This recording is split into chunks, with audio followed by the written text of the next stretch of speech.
Operation सिंदूर को छुटपुट घटना कहना न सिर्फ निंदनीय है, बल्कि भारत की सेना के शौर्य और पराक्रम और 140 करोड़ भारतवासियों की भावनाओं का अपमान। पहले राहुल गांधी और अब खड़गे जी के बयान के बाद एक बात बहुत साफ हो गई है कि पिछले कुछ दिनों में इंडी गठबंधन के नेताओं के जो बयान आ रहे हैं, ये कोई अनायास मुंह से निकले बयान नहीं है। यदि यह अपने गठबंधन को इंडिया गठबंधन कहने का प्रयास करते हैं तो निश्चित रूप से साफ दिखाई पड़ता है कि इंडिया गठबंधन का नाम इंडिया रखना मुखौटा है। अंदर से ऐसा दिखाई पड़ता है कि ये पॉपुलर फ्रंट ऑफ पाकिस्तान होता चला जा रहा है। सोनिया गांधी जी आतंकवादियों के लिए आंसू बहा चुकी है कि कांग्रेस की सोच राष्ट्रवाद के लिए जितनी छोटी है, आतंकवाद के लिए उनकी खाल उतनी ही मोटी। कांग्रेस अध्यक्ष मल्लिकार्जुन खड़गे जी द्वारा आज भारत की सेना के अप्रतिम शौर्य और पराक्रम के प्रतीक ऑपरेशन सिंदूर को छुटपुट घटना कहना न सिर्फ निंदनीय है, बल्कि भारत की सेना के शौर्य और पराक्रम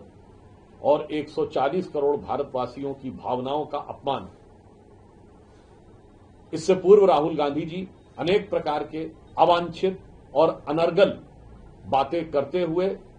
भारतीय विमानों और इनके बारे में न जाने किस प्रकार की बातें कर रहे हैं, जो वो फितरतन पहले भी करते आ रहे हैं। पहले राहुल गांधी और अब खड़गे जी के बयान के बाद एक बात बहुत साफ हो गई है कि पिछले कुछ दिनों में इंडी गठबंधन के नेताओं के जो बयान आ रहे हैं, ये कोई अनायास मुंह से निकले बयान नहीं है। ये एक सुविचारित, भारत विरोधी और पाकिस्तान को ऑक्सीजन देने वाली विचारधारा से पोषित होकर आने वाले बयानों की श्रृंखला है। खड़गे जी का यह बयान यह भी दर्शाता है कि इंडिया गठबंधन नाम रख लेने से कोई दिल से इंडियन नहीं हो जाता। आज इस तथाकथित इंडिया गठबंधन के नेताओं के बयान जिस तरीके से पाकिस्तान की मीडिया में, पाकिस्तान की संसद में, पाकिस्तान की डिफेंस फोर्सेस की ब्रीफिंग में, पाकिस्तान द्वारा भारत के विरुद्ध अंतर्राष्ट्रीय स्तर पर दिए जा रहे डोजियर्स में प्रयोग हो रहे हैं, मुझे लगता है कि उसके बाद यदि यह अपने गठबंधन को इंडिया गठबंधन कहने का प्रयास करते हैं तो निश्चित रूप से साफ दिखाई पड़ता है कि इंडिया गठबंधन का नाम इंडिया रखना मुखौटा है। अंदर से ऐसा दिखाई पड़ता है कि ये पॉपुलर फ्रंट ऑफ पाकिस्तान होता चला जा रहा है। श्री खड़गे जी को मैं एक बात याद दिलाना चाहता हूं कि पाकिस्तान के प्रधानमंत्री, उनका ऑन रिकॉर्ड बयान है जिसे मैं कोट अनकोट में बोल रहा हूं। शहबाज शरीफ साहब ने कहा कि हमारे सिपह सलार जनरल सैयद आसिम मुनीर ने मुझे रात को 2:30 बजे 9 और 10 की दरमियानी रात को जगाया और कहा कि हिंदुस्तान ने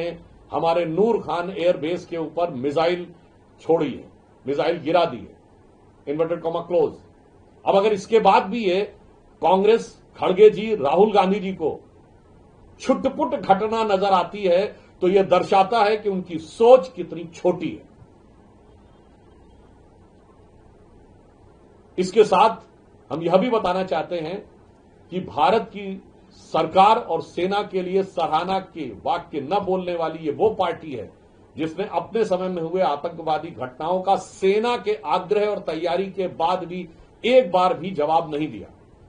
ये वो पार्टी है जिसके नेता सिद्धू जी जाकर पाकिस्तान के सेना अध्यक्ष को गले मिल चुके हैं, जिसके नेता मणिशंकर अय्यर जाकर पाकिस्तान में मोदी जी को हटाने के लिए गुजारिश कर चुके हैं और जिनकी सर्वोच्च नेता सोनिया गांधी जी आतंकवादियों के लिए आंसू बहा चुकी है।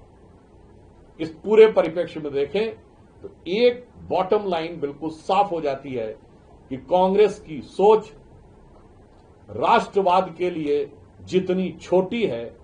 आतंकवाद के लिए उनकी खाल उतनी ही मोटी। आज ऐसा लग रहा है कि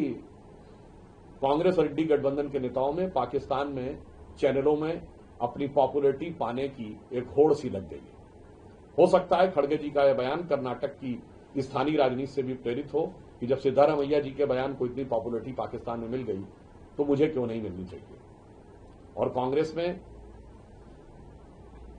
पूर्व मुख्यमंत्री चन्नी जी से लेकर विजय वडेट्टीवार जी से लेकर अनेक नेताओं में जिस प्रकार की होड़ लगी हुई है, तो ऐसा प्रतीत होता है कि वो पाकिस्तानी चैनलों की टीआरपी बढ़ाने के लिए और पाकिस्तान में अपनी पॉपुलैरिटी प्राप्त करने के लिए एक कट थ्रोट कंपटीशन, गला काट प्रतिस्पर्धा में लगे हुए हैं, भले ही इसमें भारत की गरिमा, सेना के शौर्य का अपमान क्यों न हो जाए। इसलिए हम इस बयान को निंदनीय तो मानते हैं, पर कांग्रेस पार्टी और इंडी गठबंधन की एक सोची समझी रणनीति का हिस्सा मानते हैं।